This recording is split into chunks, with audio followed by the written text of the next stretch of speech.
الحمد لله الذي أبدع الأفلاك والأرضين والصلاة والسلام على من كان نبيا وآدم بين الماء والطين وعلى آله وصحبه أجمعين أما بعد فأعوذ بالله من الشيطان الرجيم بسم الله الرحمن الرحيم قل بفضل الله وبرحمته فبذلك فليفرحوا صدق اللہ العظیم وبلغنا رسوله النبی الکریم الامین ونحن على ذلك لمن الشاہدین والشاکرین والحمد للہ رب العالمین۔ مختصر حمد و ثنا کے بعد نہایتی واجب القدر واجب الاحترام اساتذہ اکرام اور حاضرین محفل، السلام علیکم ورحمۃ اللہ وبرکاتہ۔ آج مجھے جس عظیم موضوع پر لب کشائی کرنے کا سعادت نصیب ہو رہا ہے اس کا عنوان سخن ہے میلاد رسول صلی اللہ علیہ وسلم۔ سامعین ذی وقار، اللہ تبارک و تعالی نے قرآن مجید فرقان حمید میں ارشاد فرمایا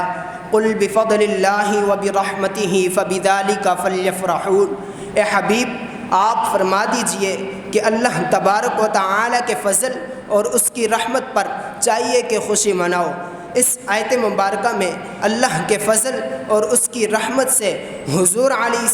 السلام کو ہی مراد لیا گیا ہے۔ حافظ جلال الدین سیوطی لکھتے ہیں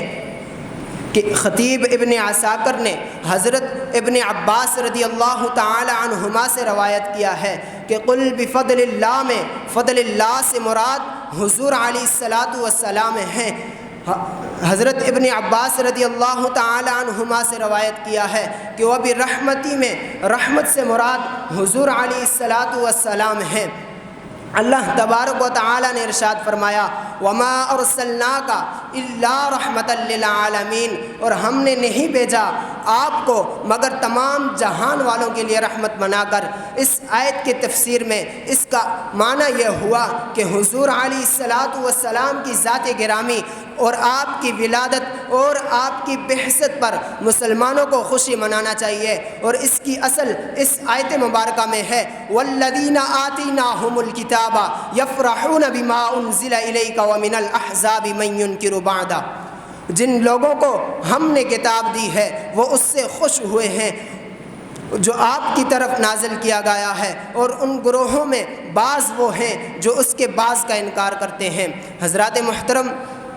حضرت عیسیٰ علیہ السلام کی امت پر جب آسمان سے دسترخوان نازل ہوا تو انہوں نے اسے عید کا دن قرار دیا۔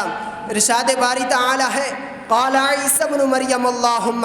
ربنا انزل علینا مائدۃ من السماء تکون لنا عیدا لاولنا وآخرنا وآیۃ منک وارزقنا وانت خیر الرازقین۔ عیسیٰ ابن مریم نے عرض کی اے ہمارے رب، ہم پر آسمان سے ایک دسترخوان اتار کہ وہ ہمارے لیے عید ہو، ہمارے اگلے پچھلوں کے لیے تیری طرف سے نشانی، اور ہمیں رزق دے، تو بہتر روزی دینے والا ہے۔ حضرات محترم، غور فرمائیں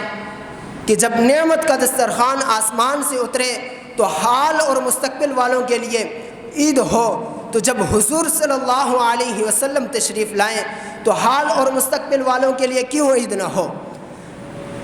دوسری آیت مبارکہ میں ارشاد فرمایا، ترمذی شریف کی حدیث مبارکہ ہے، حضرت عبداللہ بن عباس رضی اللہ تعالی عنہما سے روایت ہے کہ جب آپ رضی اللہ تعالی عنہ نے یہ آیت تلاوت کی الیوم اکملت لکم دینکم واتممت علیکم نعمتی ورضیت لکم الاسلام دینا، کہ آج میں نے تمہارے لیے تمہارے دین کو مکمل کر دیا اور تم پر اپنی نعمت پوری کر دی اور تمہارے لیے اسلام کو بطور دین پسند فرمایا۔ تو پاس بیٹھے ایک یہودی نے کہا کہ اگر یہ آیت ہم پر نازل ہوتی تو ہم اس کے نازل ہونے والے دن عید مناتے۔ حضرت عبداللہ بن عباس رضی اللہ تعالی عنہما نے اس کی گفتگو سن کر فرمایا فإنها نزلت فی یوم عیدین فی یوم جمعہ و یوم عرفہ۔ ہمارے یہاں جب یہ آیت نازل ہوئی تو اس وقت ہماری دو عیدوں کا اجتماع تھا، ایک جمعے کا اور دوسرا عرفہ کا۔ حضرات محترم، اللہ تبارک و تعالی نے ارشاد فرمایا لقد من اللہ علی المؤمنین اذ بعث فیہم رسولا من انفسہم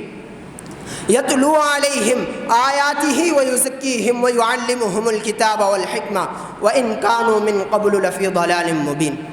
یقیناً اللہ تبارک و تعالی نے احسان فرمایا ایمان والوں پر کہ بھیجا ان میں رسول انہی میں سے کہ جو ان پر اللہ کی آیتیں پڑھتا ہے، انہیں پاک کرتا ہے،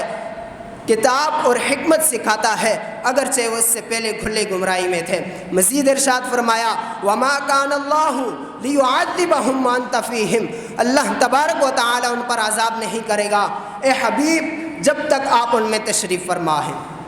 حضرات محترم، ان آیات مبارکہ اور مثالوں سے روز روشن کی طرح واضح ہے کہ حضور علیہ السلام کا تشریف لانا اور آپ صلی اللہ علیہ وسلم کا وجود مسعود بہت بڑی نعمت ہے، اور کون سی نعمت اس سے بڑھ کر ہوگی کہ ان کے سبب ہم کفر و شرک سے محفوظ ہوئے، ہم دین حق اور صراط مستقیم سے واقف ہوئے، جنت جیسی عظیم نعمت ملی، دوزخ سے نجات ملی، باقی امتوں سے بلند رتبہ پایا، بے پناہ فضیلتیں، بے پناہ خوبیاں، دین میں برکتیں، شریعت میں آسانیاں ہمارے لیے خاص ہوئی، باقی امتوں سے بلند رتبہ پایا جو ان کو بے پناہ فضیلتیں، بے پناہ خوبیاں ہمارے لیے خاص ہوئی جو باقی امتوں کو نہ ملی، یہاں تک کہ نعمت الہی ہم پر تمام ہوئی۔ حضرات محترم، جب کہ اللہ تبارک و تعالی نے نعمت پر شکر ادا کرنے کا حکم دیتے ہوئے ارشاد فرمایا وَأَمَّا بِنِعْمَةِ رَبِّكَ فَحَدِّثْ، اپنے رب کی نعمتوں کا خوب چرچا کرو۔ لہٰذا ہر نعمت خصوصاً سرور کونین کی آمد پر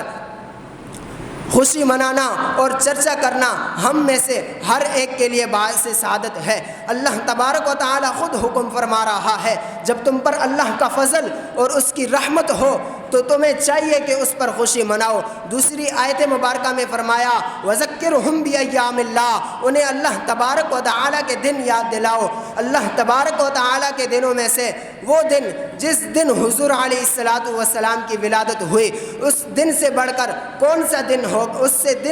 دن سے بڑھ کر کون سا دن ہوگا کہ اس دن کے صدقے ہمیں سب دن نصیب ہوئے۔ تو شاعر کیا خوب کہتا ہے جن کے آنے سے روشن زمانہ ہوا، جن کے آنے سے روشن زمانہ ہوا، اس نبی کی ولادت پہ لاکھوں سلام۔ حضرات محترم، حدیث مبارکہ میں ہے، صحیح مسلم شریف میں حضرت سیدنا ابو قتادہ رضی اللہ تعالی عنہ روایت کرتے ہیں کہ رسول اللہ صلی اللہ علیہ وسلم ہر پیر کا روزہ رکھا کرتے تھے، تو جب آپ صلی اللہ علیہ وسلم سے اس کے بارے میں دریافت کیا گیا تو آپ نے فرمایا فیہ ولدت وفیہ انزل علی، اسی دن میں پیدا ہوا اور اسی دن مجھ پر وحی آئی۔ امام بہقی نے شعب الایمان میں حضرت سیدنا نعمان بن بشیر رضی اللہ تعالی عنہما سے روایت کیا ہے کہ رسول اللہ صلی اللہ علیہ وسلم فرماتے ہیں التحدث بنعمت اللہ شکر وترکہ کفر، اللہ تبارک و تعالی کی نعمت کا چرچا کرنا شکر ہے اور اس کا ترک ناشکری ہے۔ میں اپنی تقریر کا اختتام اس شعر سے کروں گا نثار تیری چہل پہل پر، نثار تیری چہل پہل پر ہزاروں عید ربیع الاول، سوائے ابلیس کے جہاں میں تو سبھی تو خوشیاں منا رہے ہیں۔ وآخر دعوانا ان الحمد للہ رب العالمین۔